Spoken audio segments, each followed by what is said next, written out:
Değerli izləyicilər, videonu bəyənib kanala abunə olun ki, hər kəs son xəbərlərdən anında məlumatlansın.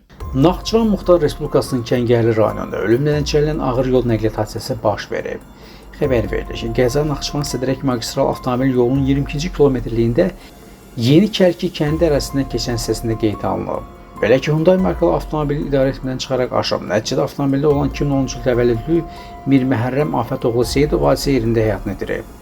Qəza zamanı 98-ci il təvəllüdlü Gülşən Məmmədbağır qızı Məmmədova, 2009-cu il təvəllüdlü Aytaç Əli qızı Seyidova, 59-cu il təvəllüdlü Telli Ala qızı Quluzadə, 81-ci il təvəllüdlü Rüqayyə Bağır qızı Seyidova və 2023-cü il təvəllüdlü Araz Pərvizoğlu Məmmədov müxtəlif dərəcəli bədən xəstəlikləri alıblar.